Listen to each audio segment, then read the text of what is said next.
Capítulo 3. A situação da Eurásia nessa época era tensa. Em 15 de agosto de 1096, dia consagrado à Assunção de Maria, saíra de vários pontos da Europa, conclamada pelo Papa Urbano II, a primeira cruzada oficial, ou Cruzada dos Cavaleiros, ou ainda a Cruzada dos Nobres, sob a orientação espiritual do bispo de Le Puy.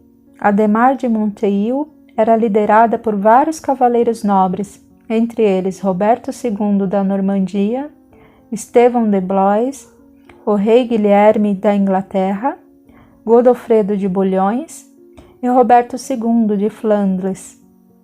Com o lema criado por Urbano II, Deus vult, Deus quer, cerca de 35.000 guerreiros, incluindo 5.000 cavaleiros, haviam partido para o Oriente, como se Deus desejasse tamanho fratricídio. Totalmente distinta da Cruzada dos Mendigos, essa era formada por homens treinados e bem armados, que seguiam por terra e mar rumo à chamada Terra Santa. No caminho, soldados da Cruzada Germânica juntaram-se a eles, após terem perdido seus navios numa tempestade e sido derrotados pelos húngaros. Em novembro de 1096, o primeiro contingente chegava a Constantinopla. As tropas lideradas por Godofredo de Bulhões foram pela estrada de Carlos Magno, que atravessava Ratisbona, Viena, Belgrado e Sofia, sendo que ao passarem pela Hungria instalou-se um conflito local. Esses soldados não saíram à cata de lutas com judeus e outros povos ao longo do trajeto. Eram homens escolhidos a dedo, adestrados no manejo das armas, altamente disciplinados, portadores de maquinário de alto poderio bélico, que tinham um objetivo definido e uma estratégia bem planejada, a qual não previa pequenos conflitos antes de seu destino. Todavia, devido aos ataques sumários das cruzadas popular e germânica, encontraram território hostil, o que os obrigou a desembainhar suas espadas e apontar suas lanças mortais, e gritando em uníssono o lema de Urbano II, travar batalha contra aquele povo já cansado, mas em estado de alerta contra os chamados soldados do Cristo. Depois do enfrentamento homem a homem, como era então o costume, e de muitas negociações em troca de um refém, Balduíno de Bolonha, que seria liberado quando as tropas transpusessem as fronteiras da Hungria, o rei Colomano permitiu que os cruzados deixassem seu território. Houve mais algumas escaramuças pelo Império Bizantino, findas as quais os pares de Godofredo de Bulhões foram o segundo exército a chegar a Constantinopla, em novembro, não conseguindo evitar que seus homens pilhassem as cidades vizinhas.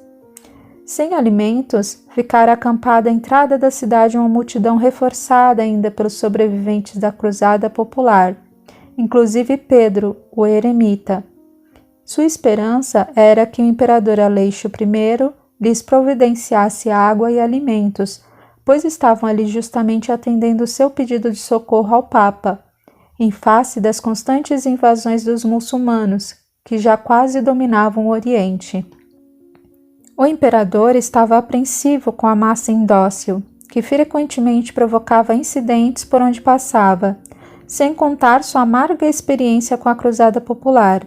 Por isso, em troca de provisões e transportes, os cruzados deveriam fazer um juramento de vassalagem e todas as terras recuperadas dos turcos seriam entregues ao Império Bizantino.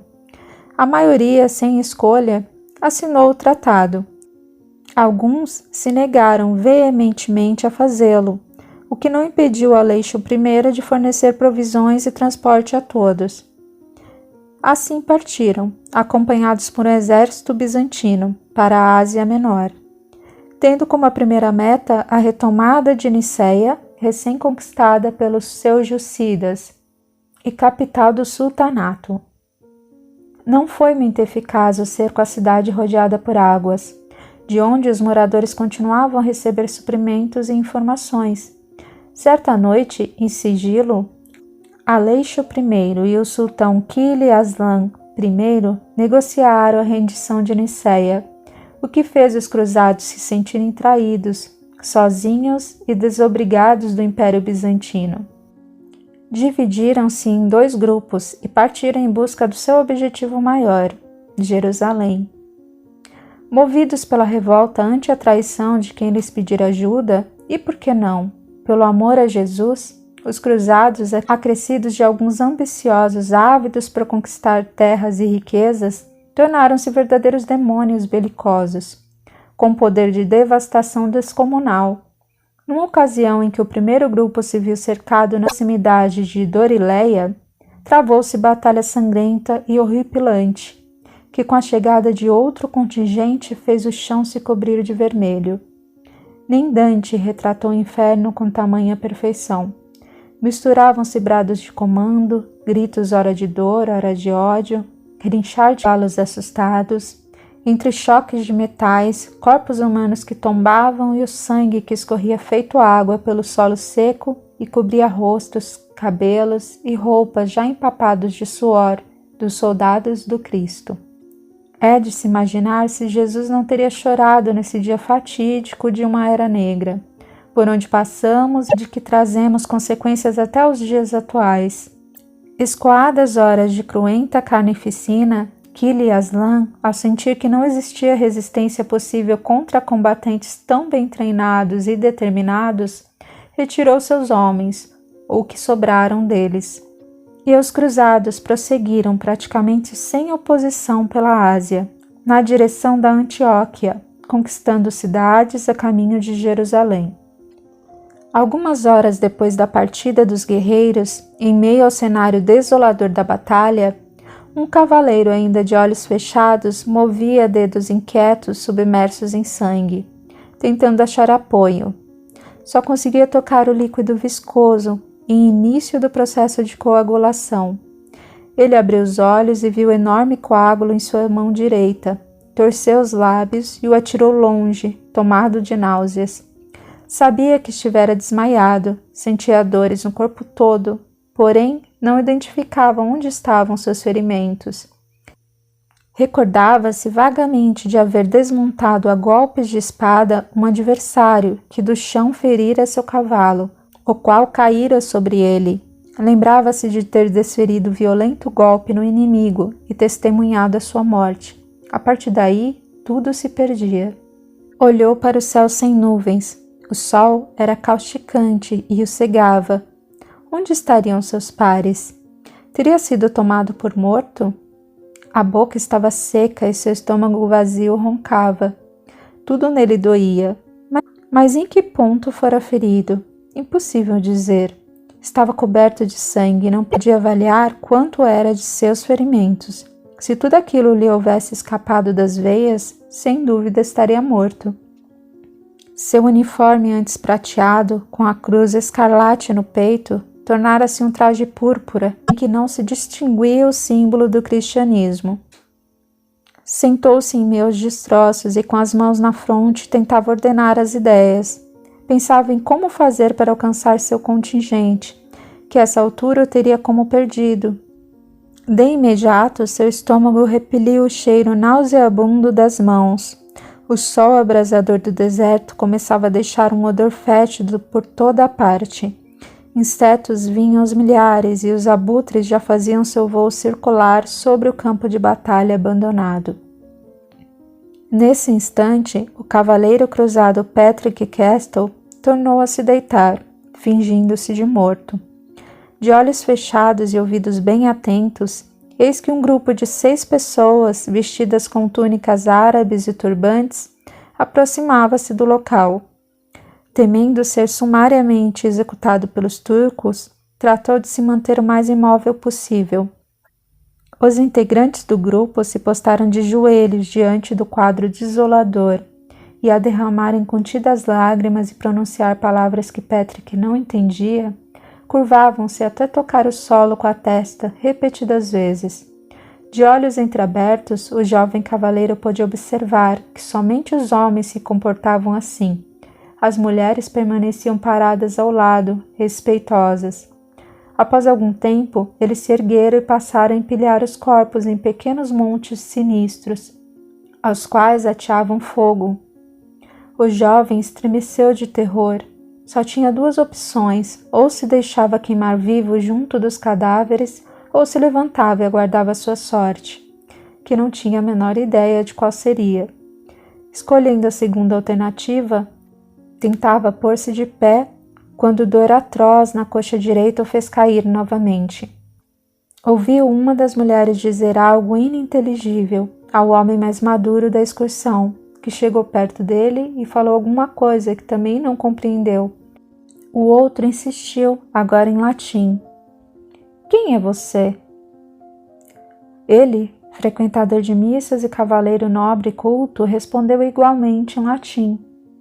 Meu nome é Patrick Castle, cavaleiro do exército do Nosso Senhor Jesus Cristo, enviado por Sua Santidade o Papa Urbano II, orientado pelo portador do estandarte papal Ademar de Montiel e comandado por Godofredo de Bulhões, na primeira cruzada oficial de Roma. Poupe seu latim, cavaleiro.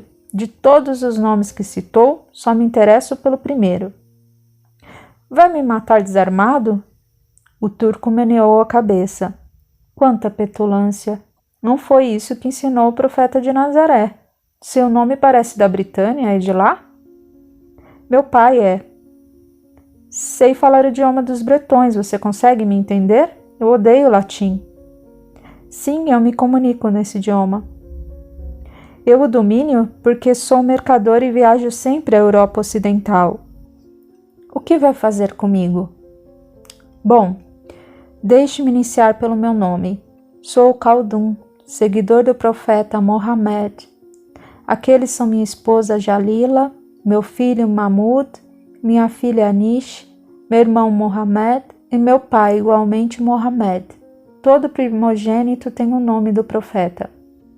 O cavaleiro, gentil como devia ser, reverenciou as mulheres e saudou os homens, apertando suas mãos.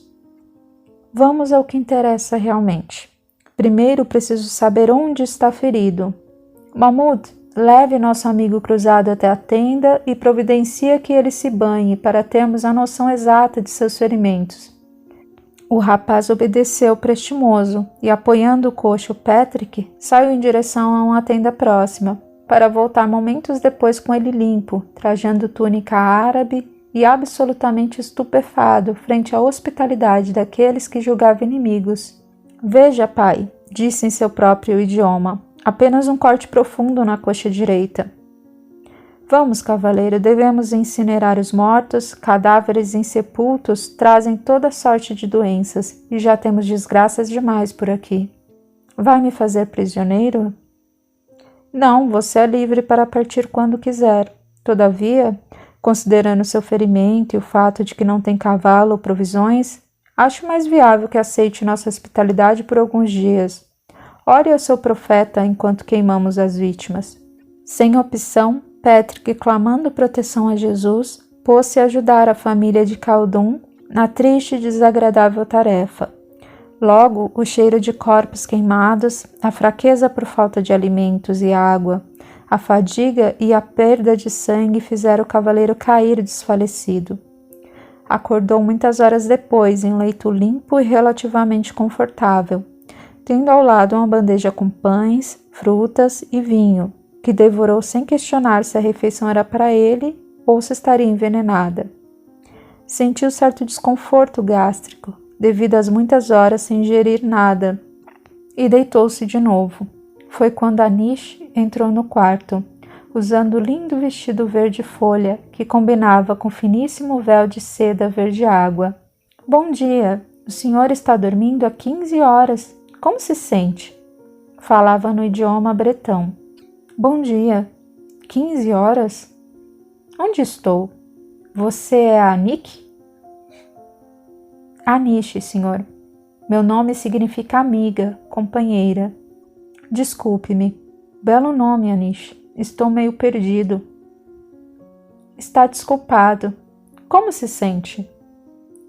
Bem melhor, obrigado. Posso falar com seu pai? Sim, vou chamá-lo. Khaldun entrou, sorridente, e saudou-o à maneira oriental. Patrick tentou cumprimentá-lo como cavaleiro, sem conseguir. Aquiete a sua arrogância, filho. Não pode ficar de pé. Embora a tenhamos tratado, sua perna ainda não está curada.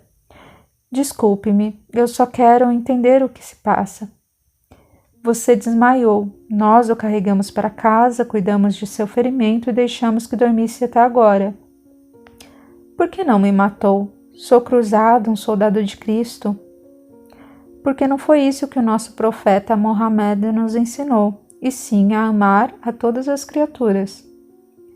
Fala desse outro como se ele fosse igual a Jesus? Pelo pouco que conheço da biografia do profeta Galileu, sei que era humilde e amoroso, e o que mais interessa na sua mensagem é o amor universal que pregou. Amor que não admite disputas, contendas ou assassinatos em seu nome. O exemplo que ele deu foi de humildade perante o poderio romano e a inveja dos sacerdotes judeus. Exemplo esse que vocês estão longe de seguir.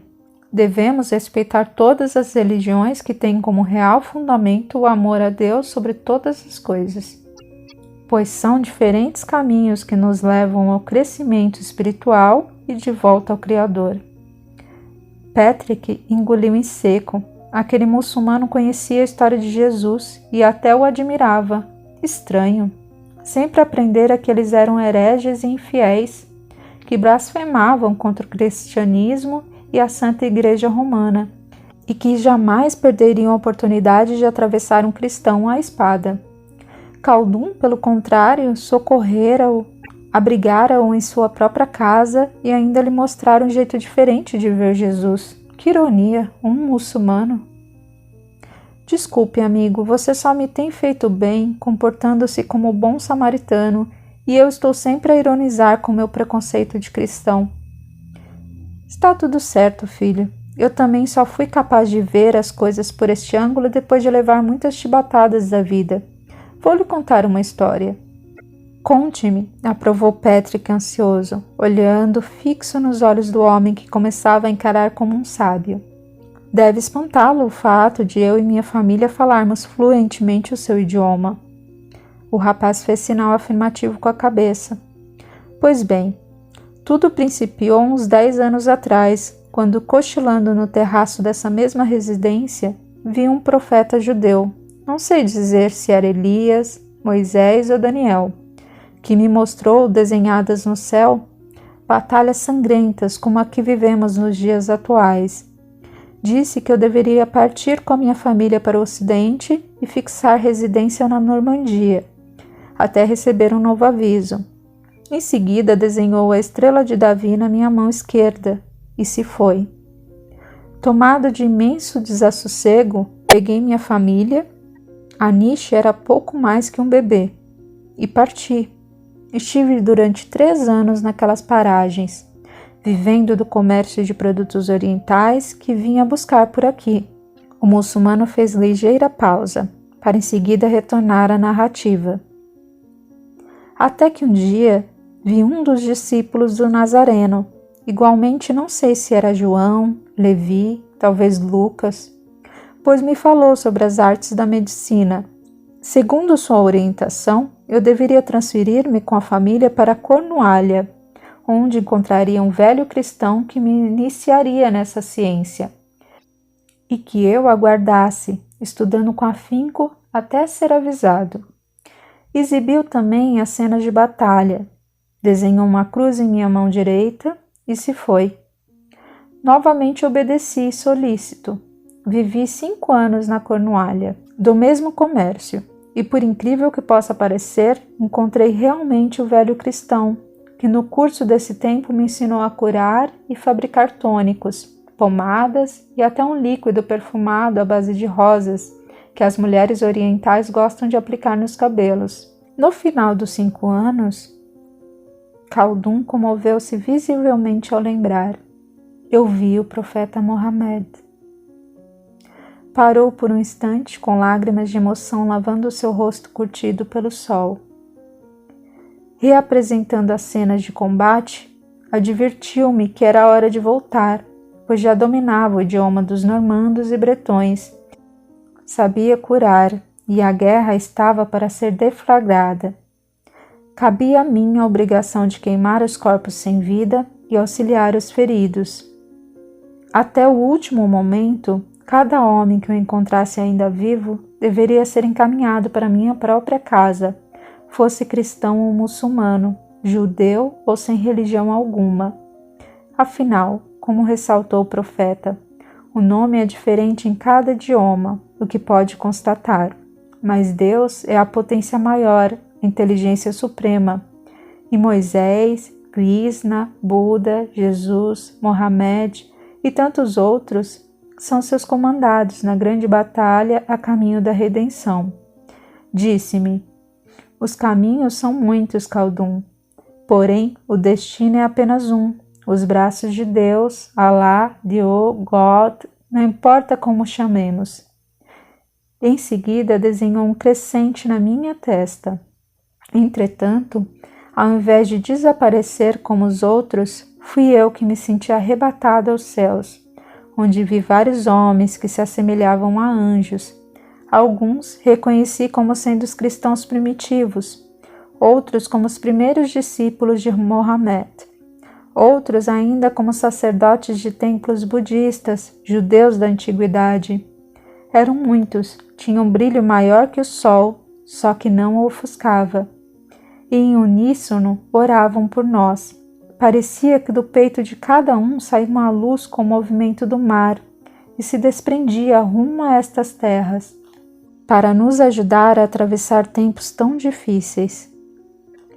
Em completo estado de êxtase, olhei para os meus pés, que não tocavam o chão, e para as minhas mãos, onde brilhavam os símbolos desenhados pelos profetas. Após mais uma breve interrupção, Khaldun continuou.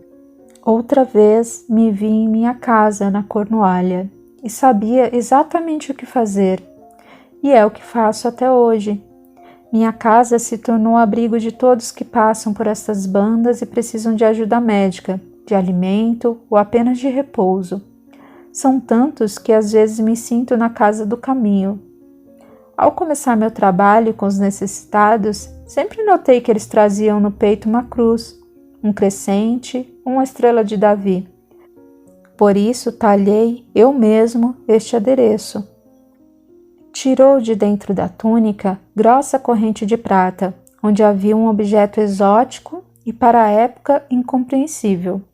Tratava-se de um círculo prateado, tendo ao centro o crescente, à esquerda a estrela de Davi e à direita a cruz.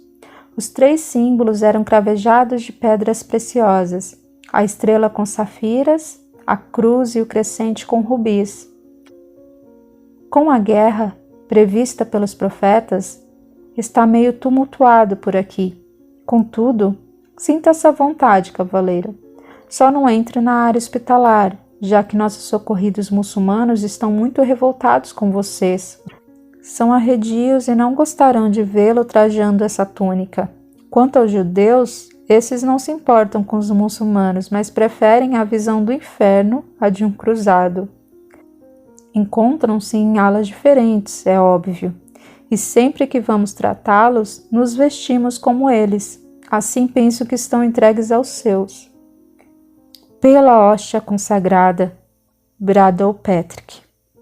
Recebem toda assistência, medicamento, alimentos e cuidados e só aceitam porque acham que vem de pessoas que compartilham a mesma crença? Isso é inaceitável. Por que então não nos mandam embora? Porque assim deixaria de cumprir a missão que os profetas me confiaram. Eles perderiam a vida física, o que terão muitas outras vezes. Prejuízo maior seria o meu, de falhar em minhas responsabilidades. De mais a mais, como poderia eu sentir felicidade tão plena, a não ser vendo cacos que junto no campo de batalha saírem a andar com as próprias pernas, e sabendo que de algum modo pude contribuir. Acredite, filho, eu sou privilegiado. Bem, olhando por esse lado faz sentido. E que história é essa de outras vidas? Psiu. Pondo o indicador sobre os lábios, ele passou a sussurrar. Minha família não pode ouvir. Dizem que ando me contaminando com outras doutrinas. Eu sou muçulmano, é certo. Porém, estou sempre aberto a novos conhecimentos. Estive tratando de um indiano que se acidentou por aqui. E ele me disse coisas interessantes a respeito. Você fala de morrer e nascer de novo como bebê? Exatamente. Conhece algo sobre isso? Já vi algumas coisas nas escrituras sagradas dos cristãos. E não é interessante? Faz muito sentido. Por exemplo, o que eu farei com tantos conhecimentos novos que está a me presentear se por acaso vier a morrer nesta guerra? Com certeza eu vou precisar de uma nova chance para colocá-los no meu dia a dia. É verdade. Se aprendermos algo tarde demais, precisaremos de outra oportunidade para não errar tanto. Ficou alguns segundos olhando contemplativo pela janela, até que pareceu assustar-se. Tenho de ir ver meus socorridos, o tempo urge. Quando já saía do quarto, Patrick o chamou. Ele se voltou para o rapaz com seu jeito amoroso e solícito. Só mais uma coisa. Existe alguma guerra santa? Sim. Esta é uma guerra santa? Não. E qual é a guerra santa que se refere o seu profeta? O seu também fez menção a ela quando disse: não vim trazer a paz, e sim a espada. Tem razão. Qual é essa guerra? É a que se trava entre o bem e o mal, dentro de nós mesmos. É a luta diária que cada indivíduo move contra si, no afã de se tornar melhor. Ele foi então cuidar dos seus pacientes, deixando um Patrick pensativo, entregue às próprias conjecturas. Khaldun havia mexido com as suas bases religiosas. Era sublime ver um muçulmano convicto vestir o uniforme de cavaleiro hospitaleiro cristão, unicamente para que os cruzados lhe fizessem a caridade de permitir que fosse caridoso. Nunca vira tamanho amor no mundo cristão ocidental. Sentou-se lentamente na cama e olhou para seu reflexo na bandeja luzente em que Anish lhe trouxera de jejum. Admirado, quase não se reconheceu. A barba estava crescida e o rosto, antes pálido, tornara-se escurecido pelo sol. Apenas os olhos, de um azul fora do comum, continuavam iguais. Nos dias que se seguiram, Patrick não saiu do quarto. Khaldun lhe recomendara repouso, já que havia suturado sua perna e os pontos não deveriam soltar-se. Anish, que lhe trazia remédios e alimentos, ajudou-o a se barbear. Quanto a seu amigo, não mais o viu. A resposta à pergunta sobre a sua ausência era sempre a mesma. Ele está muito ocupado. Temos 300 de pessoas nas enfermarias. Numa manhã extremamente quente, Khaldun entrou em seu quarto cantando, com o rosto cansado, mas feliz. Bom dia, cavaleiro. Seu castigo acabou. Vim retirar-lhe os curativos. Bom dia, amigo. Senti sua falta. Como me abandona por uma semana inteira? Ele sorriu com ar jocoso. Deixei você aos cuidados de Anish.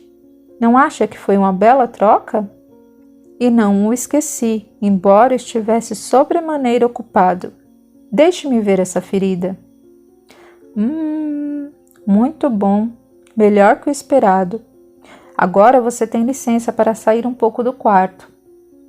Patrick sentia-se bem. A perna quase não doía e o muçulmano saiu do quarto acompanhado de um paciente curioso. Diga-me, Khaldun, como você e sua família conseguem cuidar de tantas pessoas? Sou um homem rico, vivo do comércio de pedras e isso dá um bom dinheiro. Não consumo nada além do necessário e graças à providência divina, que é grande, nada nos tem faltado ao longo desses anos. Não me refiro ao dinheiro. Parece óbvio que você o tem. Falo do trabalho. Não deve ser fácil cuidar de centenas de pessoas só com a família. Ele riu com gosto. Só com a família? Você sabe quantos somos? Pelo que pude observar, são 6 pessoas. Meu pai teve 9 esposas e filhos com todas elas. Somos ao todo 33 irmãos. Todos se casaram e possuem no mínimo 2 filhos, alguns dos quais são crescidos e já nos ajudam. Mão de obra nunca há de faltar. O rapaz estava estupefato. Vocês devem somar umas 100 pessoas. Mais ou menos isso. E lembrando o fato de que todo primogênito tem o nome do profeta, devemos ter umas 3 dezenas de Mohameds. Os 2 riram da brincadeira e saíram a caminhar por extenso corredor. A casa de Khaldun era gigantesca, uma construção a perder de vista nas proximidades de Dorileia, dedicada a auxiliar o próximo sem distinção. Patrick conheceu as enfermarias, cada um com cerca de 20 feridos. As camas eram limpas, forradas com lençóis azul claro, o chão imaculado e os pacientes, uns dóceis, outros arredios, cuidados com extremo zelo pela numerosa família. Parte dela vestia túnicas árabes, parte usava túnicas como as dos cruzados hospitaleiros. No entanto, todos se diziam cristãos orientais, e a barreira do idioma era sempre transposta por Khaldun, com paciência e benevolência inesgotáveis. Um alarido ensurdecedor de vozes femininas se fez ouvir na área oposta às enfermarias. São as cozinheiras, como falam, mas são mulheres valorosas que não se deram bem na enfermagem e colaboram na cozinha. Khaldun, por que não me trouxe para a enfermaria dos cristãos?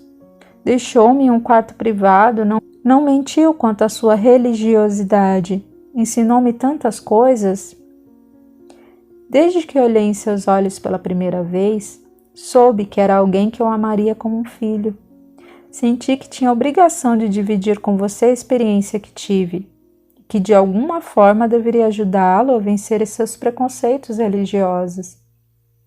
Não, eu não poderia simplesmente deixar que os meus parentes, trajando túnicas de cristãos, cuidassem de sua perna, e que saísse daqui o mesmo que entrou, sem a semente da fraternidade, da caridade, do respeito para com a verdade de cada um, e sem a consciência de que, em hipótese alguma, devemos impor a nossa verdade à espada.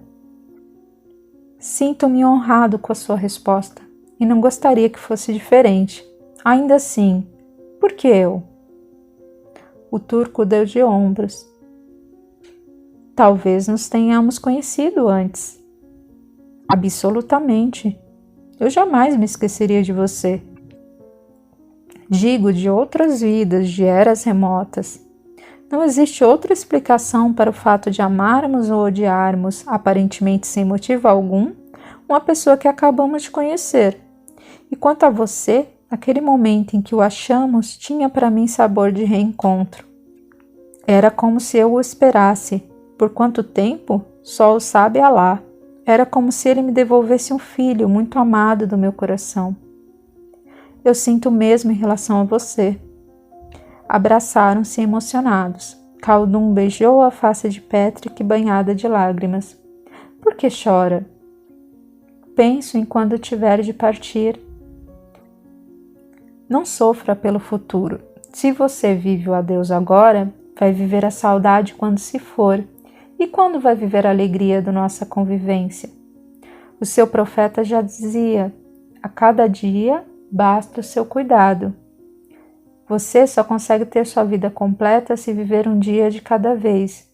Se viver no amanhã ou no ontem, deixará de viver o hoje. E este dia é um pedaço da sua existência que nunca terá de volta.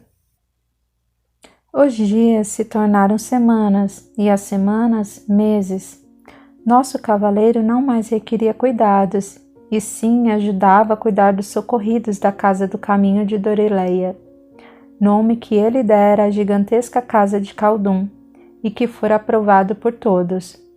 Muito comum era ver muçulmanos abraçados a cristãos, recuperados, que se despediam para reencontrar seu contingente, ou ainda Patrick comemorar com maneiras orientais, junto à numerosa família, o sucesso de uma cirurgia, uma infecção vencida ou um parto bem-sucedido das várias mulheres que chegavam quase mortas a ponto de dar à luz. Com sua força de cavaleiro bem treinado, assegurar alguém para a amputação de um membro ou puxar uma criança morta de dentro da mãe. Igualmente lá estava ele, aprendendo a usar o vigor físico a serviço do bem. Na hora de orarem, voltados para Meca, também se fazia presente, repetindo em pensamento a oração do Pai Nosso. Quando contou isso a Khaldun, ele disse com graça: "Não há nenhum inconveniente. Todos chamam por Mohammed. Ele deve estar muito cansado e creio que não se importará de dividir tanto trabalho com Jesus." Constantemente, alguns membros da família chegavam com feridos de toda sorte, trazidos das redondezas, e os verdadeiros soldados de Deus colocavam-se em estado de alerta para prestar os socorros necessários. Mas também havia as horas de lazer. Diante do crepitar da fogueira, onde ao som de alaúdes afinados as belas mulheres dançavam. Ali se via um Patrick meio hipnotizado, batendo palmas junto aos demais, no ritmo cálido da música oriental, que o fascinaria por séculos. Tomava o alaúde e tentava executar alguma canção, e todos riam da sua falta de habilidade. Contudo, espírito sensível com bagagem musical nos refolhos da alma, acrescido de algumas aulas tomadas dos amigos, em breves dias ele já era capaz de acompanhá-los em várias canções e, com o passar dos meses, participava da orquestra da família. Em uma dessas noites de festa, aconteceu algo que desassossegou singularmente o jovem cavaleiro. Quando todos se recolheram, Anish, em belo traje azul de odalisca, entrou em seus aposentos e dançou com graciosa perfeição. Seus braços pareciam desprovidos de ossos, e era como se ao executar a dança do ventre, este tivesse movimentos próprios. Verdadeiramente encantado, ele nem conseguiu piscar os olhos, e seu rosto, que já adquirira a palidez dos bretões, ficou ligeiramente rubro. Quando terminou a exibição, ela o encarou ao perguntar: "Gostou?" "Muito bom, não sabia que dançava tão bem." "É a primeira vez que danço para alguém. Minha mãe disse que já estava pronta, que poderia dançar de verdade, nas festas, e eu quis que você fosse a primeira pessoa a me ver dançando, além, é claro, dos meus pais." "Estou honrado com a homenagem, Anish. A que devo sua escolha?" "Você não percebeu, cavaleiro?" "O que quer dizer?" "Olhe, este assunto deveria ser tratado pelo meu pai, portanto, peço que não o inteire dele. Eu gostaria de me casar com você." Patrick ficou sem voz e ela prosseguiu: "Se já tiver esposa no Ocidente, tudo bem. Não me importo de ser a segunda."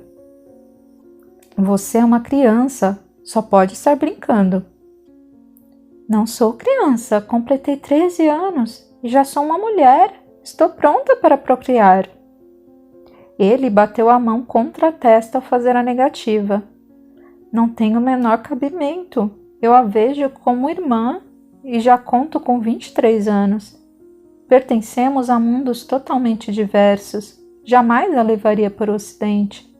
As coisas por lá não são tão desenvolvidas como aqui. Não a levaria para um lugar retrógrado, privando-a da maior escola de sua vida, que consiste na casa do caminho de Dorileia e na companhia de seu pai, o maior homem que eu conheci. Você deve desposar alguém da redondeza que se integre a esta família, pois ela tende a aumentar e não ser desfalcada com a perda de uma de suas melhores enfermeiras." "Não tenho por irmão Patrick Castle, nunca será assim. Eu o amo como homem." "Por favor, pequena tola, não me fale isso nunca mais." "Você ainda será meu marido, demore o tempo que for, nunca desistirei de você." Dito isso, entre lágrimas sentidas, saiu do quarto, deixando Patrick a cismar. Pensava no que essa proposta de casamento significaria: fazer parte de vez da família que já havia adotado pelo coração. Nunca mais deixar Khaldun e a casa do caminho de Dorileia. E quanto aos seus familiares no Ocidente? Apesar de não ter com eles afinidade igual a que descobrira agora, amava-os incondicionalmente. Por outro lado, pensava, se não se casasse com Anish, seria difícil conviverem dali em diante. Sentira que ela estava muito magoada com a sua recusa. Cansado, decidiu dormir e ouvir pela manhã os sábios conselhos de Khaldun. A noite foi agitada. Mal pegou no sono, Patrick viu-se cavalgar pelos campos muito verdes de sua terra natal. Podia sentir o cheiro da vegetação coberta de neve. Viu-se nos arredores da casa paterna. Escutou o rumor do rio desaguando no mar e olhou para o seu curso, a serpentear pelas encostas das montanhas geladas que formavam o vale, próximo à propriedade da família. Sentiu alegria ímpar e teve vontade de beijar o solo da sua amada ilha. Quase em êxtase, de súbito, ouviu gritos apavorados de uma mulher e correu na direção de um casebre à margem do rio. Sem entender como, passou pela porta que ninguém abrira e num piscar de olho achava-se dentro de uma pequena tapera. Tomado de desespero, viu que não conseguia interagir com a cena covarde que se desenrolava à sua frente.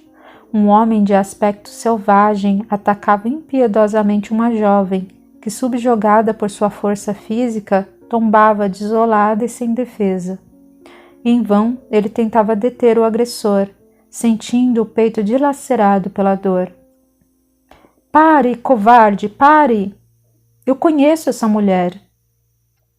Acordou suarento, o coração descompassado. — Eu conheço essa mulher, repetiu para si mesmo. De onde? Levantou-se e foi até a janela. O vento frio do deserto noturno parecia enregelar-lhe os ossos. Fechou a janela rapidamente, fez uma prece a Paulo de Tarso, seu favorito entre os santos da igreja, e voltou a dormir. Viu-se de novo em sua terra, na trilha do vale. Estranhamente, trajava-se como militar da velha Roma, montado em belo cavalo cor de terra. Avistou o mesmo casebre, porém não teve a lembrança da cena anterior. Uma jovem de beleza olímpica saiu dele em disparada, o encarou, muda. Ele tirou o elmo em uma saudação e ouviu da moça uma declaração de amor. Foi dominado por sentimento indefinível. Não sabia se a amava como mãe, irmã, filha, amiga ou esposa. Sabia, sim, que diante dele estava a razão de suas lutas, de suas glórias e seus fracassos. Não poderia recordar, naquele momento, um ser a quem amasse mais. E dizendo que a amava e prometendo voltar, sentiu-se como sugado de volta ao Oriente, à casa do caminho de Dorileia, ao seu quarto, enfim, e ao seu corpo. Abriu os olhos e teve vontade de chorar.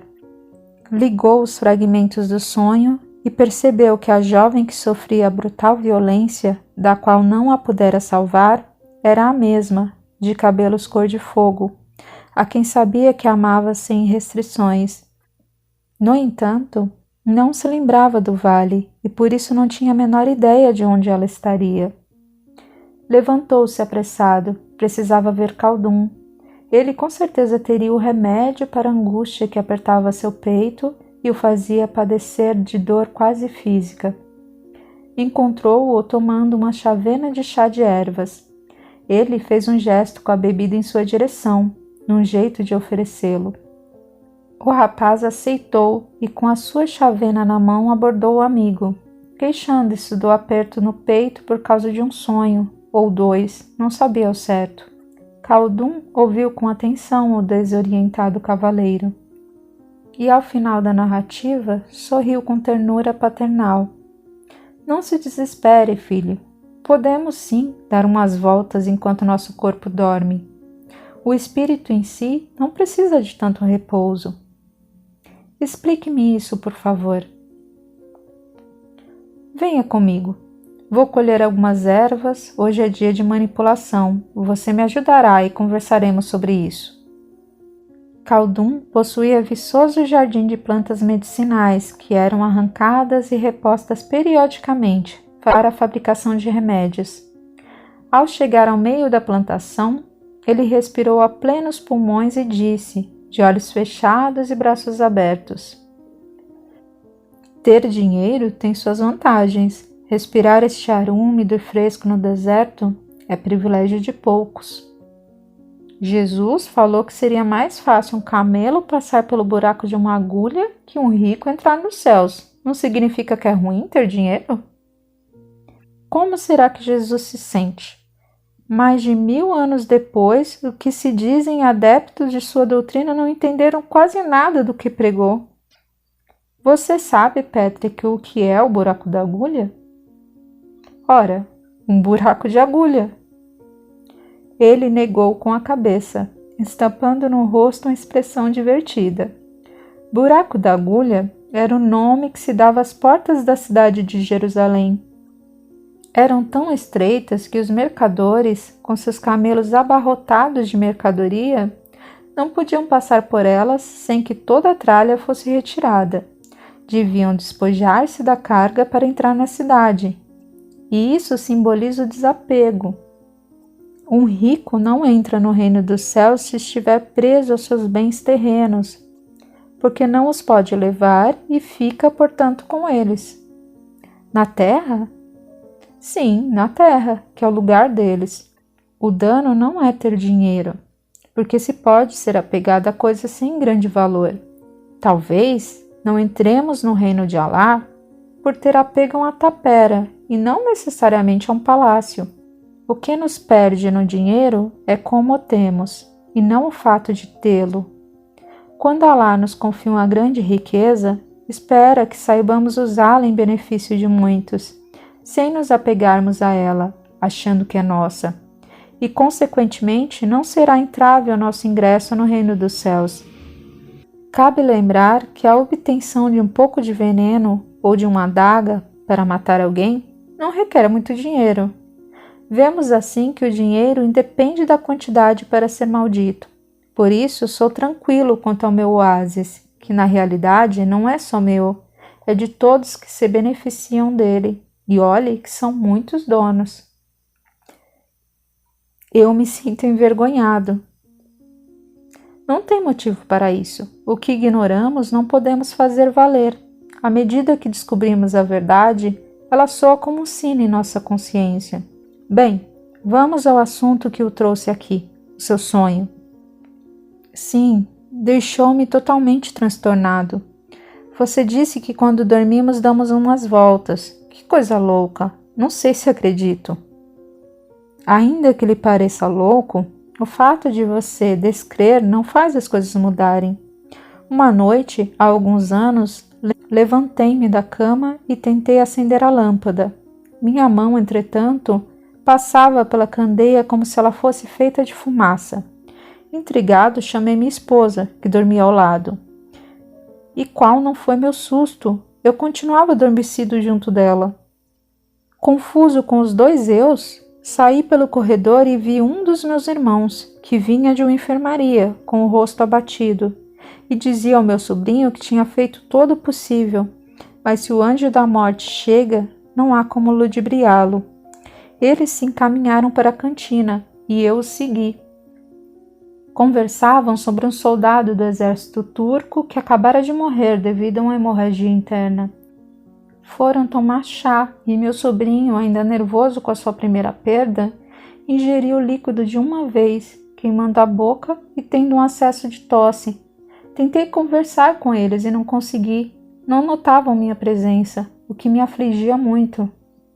Khaldun silenciou por instantes e então prosseguiu em seu relato. Acordei cedo e encontrei os dois indo para os seus aposentos. Não tinha dado importância ao sonho até meu irmão me contar que perderam um soldado turco, vítima de rebelde hemorragia. Eu logo questionei sobre o episódio do chá quente e a resposta foi outra pergunta. está a nos vigiar nas suas noites de repouso? Percebi então que não havia sido ilusão, que eu estivera com eles na cozinha. E como dormia calmamente ao lado da minha esposa, deduzi que fora arrebatado em espírito até a cantina. E se chegara lá, poderia ir mais além. Assim, treinando a exaustão, fui ao terraço, ao pátio, ao deserto e até a Cornualha, ter com meu velho mestre de artes médicas. Depois de transmitir sua experiência, o turco procurou explicar melhor a questão. Os sonhos podem ser reflexo dos nossos medos e preocupações diárias, tanto quanto de fenômenos puramente físicos como a digestão. Todavia, muitas vezes, somos nós que deixamos parcialmente nossos corpos e damos umas voltas por aí. Podemos ir a lugares bons ou ruins, dependendo do nosso estado de espírito. Devemos, sim, aproveitar os períodos de liberdade para fazer o bem, ou para aprender coisas novas que nos ensinam os mestres que podemos encontrar neste estado. Tais informações ficam guardadas e na hora oportuna nos vêm ao consciente como ideias. Isso quer dizer que a cena hedionda que assisti se deu em algum lugar? É possível. Ou seja, aquela mulher de cabelos cor-de-fogo existe? Provavelmente, e precisa de você. Como faço para achá-la? Se isso estiver planejado por Alá, acontecerá na hora certa, quando menos você esperar. Quando me lembro do rosto dela, sinto uma dor profunda, uma saudade sem precedentes. Por certo, não é sem precedentes, talvez a conheça há séculos. Amigo, penso que é hora de voltar. Por mim, passaria com você o restante dos meus dias, mas preciso conviver um pouco com os meus. Estranho. Não existe entre nós a mesma familiaridade que sinto com vocês. Será pelo fato de quase nunca termos vivido juntos? Aos 8 anos, meu pai enviou-me aos cuidados de Godofredo de Bulhões para a Normandia, onde até aos 21 me preparei para ser cavaleiro. Nessa fase, me recordo de só ter visto minha família em 2 ocasiões, quando me tornei escudeiro, aos 14 anos, e na cerimônia na qual fui proclamado cavaleiro. Lembro como se fosse agora. Meu pai chegara na véspera e naquele dia fez o papel de meu escudeiro. Selou meu cavalo, poliu as ferraduras, cortou os meus cabelos bem rente, preparou-me um banho especial, ficou de vigília comigo. Foi muito bom passar uma noite inteira com ele, tendo sua atenção toda para mim. Na manhã seguinte, quando de joelhos recebi na face o toque da espada de Godofredo, ao olhar com o canto do olho, vi que meu pai chorava, e foi com o rosto banhado de lágrimas que me entregou sua espada e as esporas, encerrando assim o ritual. Ele estava muito orgulhoso de mim e me senti extremamente feliz. Naquele momento, eu era mais importante que Simon, seu primogênito. Envolvido pela emoção, Patrick se calou por alguns segundos para se refazer e continuar. Meu pai até me abraçou naquele dia, e não trago na memória outro abraço dele. Pensei que dali em diante isso se repetiria muito.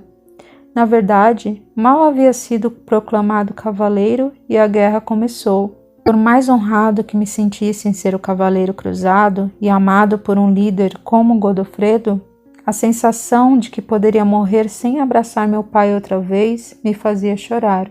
No dia em que saímos da Normandia, esperei que viesse dar-me adeus, porém não apareceu e eu parti sem ser abraçado. Meu escudeiro disse que ele não se importava comigo, que os segundos filhos são enviados para a cavalaria e, em consequência, para a guerra, enquanto os primogênitos aproveitam a fortuna, as festas e as mais belas mulheres lhes são entregues para se tornarem suas esposas.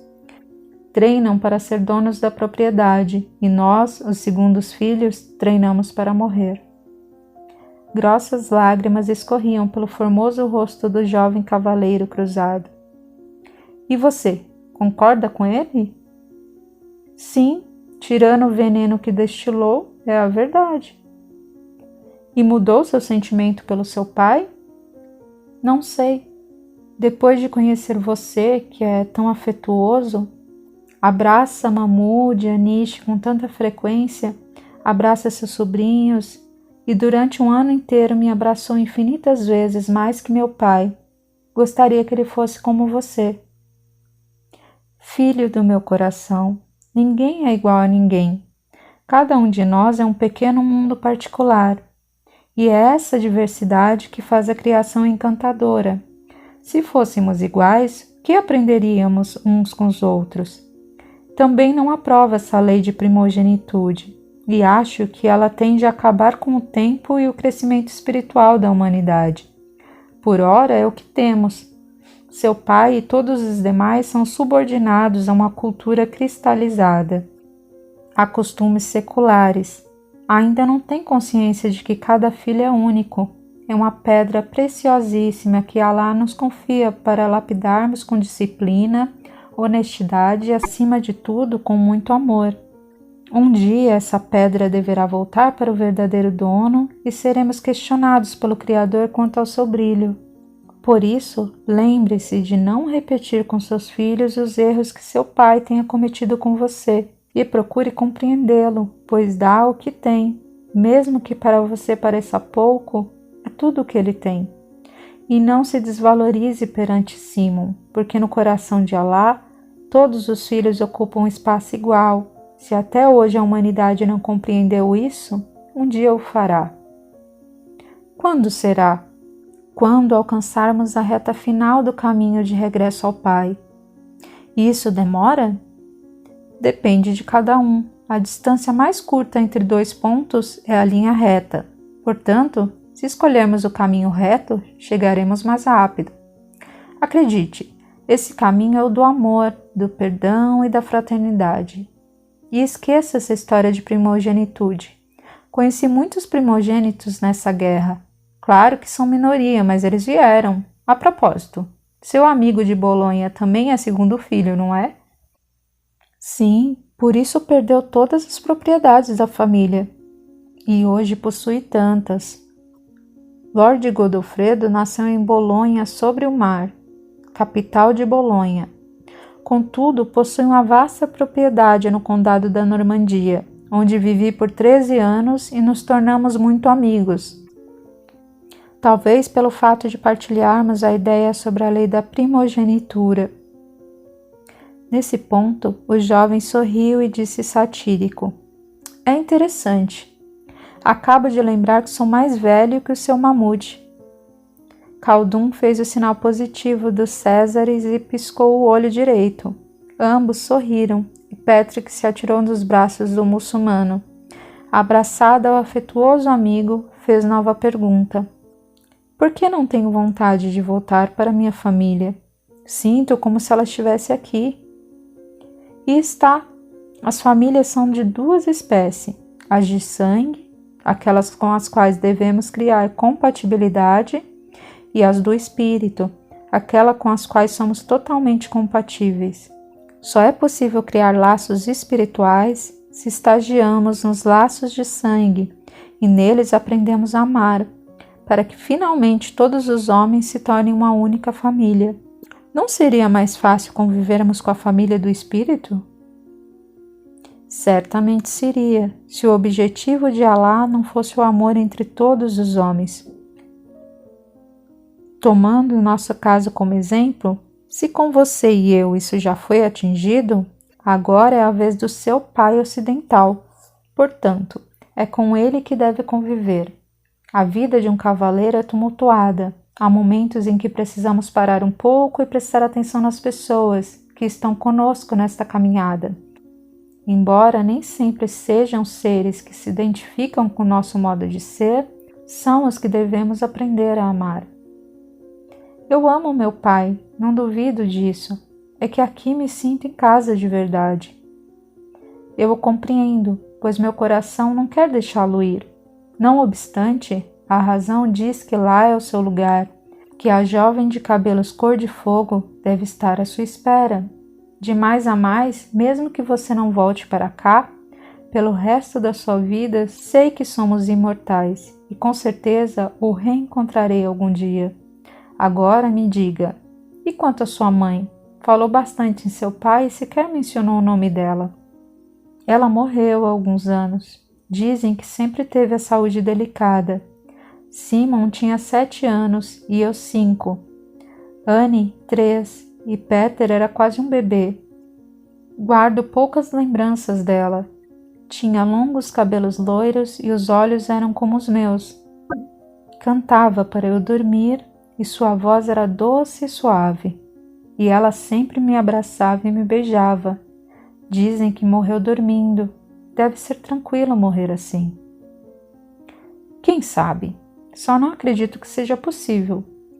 Veja bem, se quando estamos dormindo um toque é o suficiente para nos acordar, imagine um órgão que começa a se desestabilizar e para. A morte é um processo biológico complexo, e esse processo por si nos acordaria.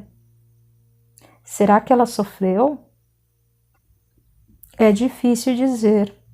Uma coisa eu lhe asseguro, sofremos bem mais quando vivos do que na hora da morte.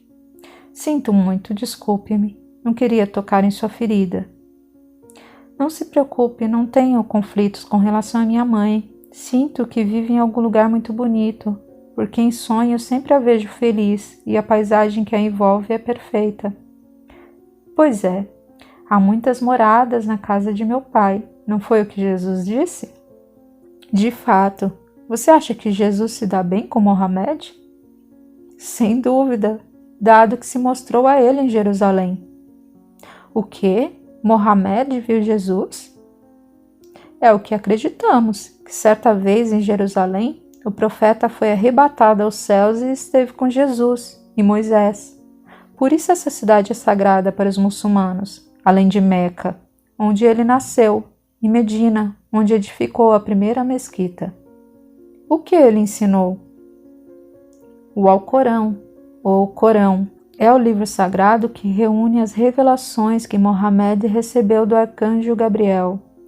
Esse livro é dividido em 114 capítulos ou suras. Entre os muitos ensinamentos nele contidos, destacam-se a onipotência de Alá e a importância de praticar a bondade, a generosidade e a justiça no relacionamento social.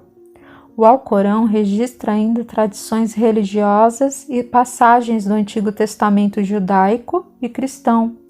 Temos também a Suna, que reúne os dizeres e feitos do profeta Mohammed. Existe alguma lei?